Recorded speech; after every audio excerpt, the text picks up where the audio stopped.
This is Raj Sugeja, and I want to ask you, is your startup business a business or a solo man show?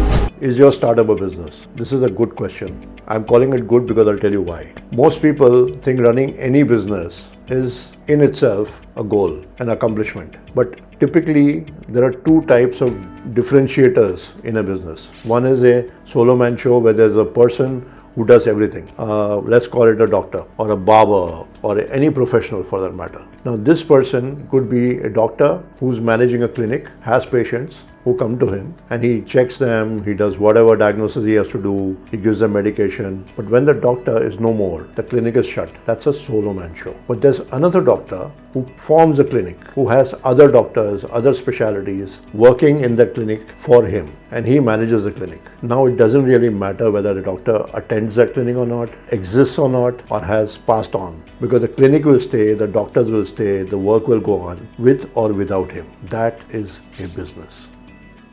What are the key differentiators that separate a solo ship from a business? Let's talk about a business first. Business is not dependent on the owner. It's a machine.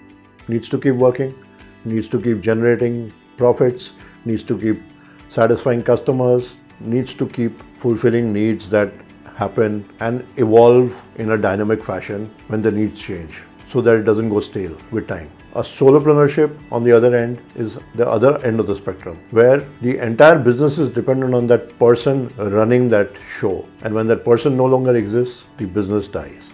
That solopreneurship dies with him. This could happen to an actor, this could happen to a doctor who's a single doctor looking after his patients. It could happen to an artist, it could happen to an architect. Now, the same architect could have built a company of architects who could also do the work. But some have the vision of doing that, some don't. Some want to be independent and have themselves doing all the work all the time till they live. What are the differentiators? The differentiators are processes. One is building an enterprise that will go on forever, or at least for a longer time. One is not. One is just doing whatever is needed to be done, giving a great job out of it, but making money as well. But the business is finite. It is not infinite. It is not cyclical. It doesn't grow. It doesn't evolve into more beings unless he has the ambition or the willingness to do so. So the mindset is the game. That's the major differentiator between both.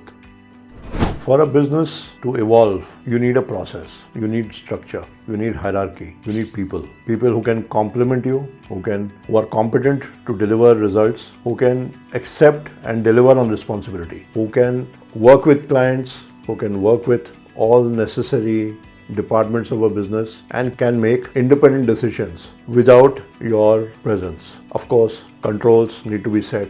Processes need to be brought in, structures need to be set, risks need to be covered, and there is so much to be done while building a business. That is your job, to work with the team and help them develop further. With their development comes your development. Sooner or later it becomes that the employee becomes the villain in the show because he's taking independent decisions, which you don't want to let go from your hand because you think you're losing power. It's not that. You need to mature as the team matures and grow so that you can handle more people, bigger business, grow the business. Your focus needs to change. After a certain stage, the business is not a small entity anymore and it keeps growing. The change in growth is important and you need to manage it with your team. There is yourself, there's the core team, then there's a mid-level team, then there's the team at the ground level. All these need to be managed. So a business is a living entity and you need to feed it. You need to be able to allow it to breathe and grow and the members along with it. And that happens with rewards, with growth, with integration in the business, with freedom, with responsibility, with allowing them to learn to make some of their own mistakes. You can't keep stifling them, taking away decision making and allowing them and telling them to grow. If they don't make decisions, how will they grow? Because they will never experience it. And without experience, no one learns. In order to build a business, you have to take baby steps. Step 1, step 2, step 3. Do not try to jump. The problem arises when somebody wants to move too fast or too slow. There has to be a balance. Everything in nature has a balance, so has a business. And the balance depends on that business. The tasks in every business can be improved. Every task can be improved. Despite we feeling that we are doing the best we can, there are ways to improve your customer reach, there are ways to improve your purchasing, there's ways to improve your credit worthiness, there's ways to improve your banking relations.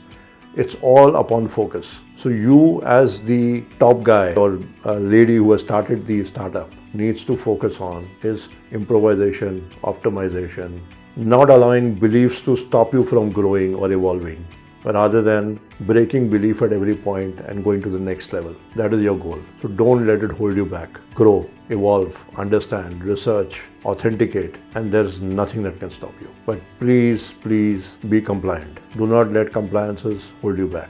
Compliances are meant for you to grow faster. If you are compliant, a little bit of effort at the right time will help you go the long way. Thank you for watching this video. I hope you enjoyed it.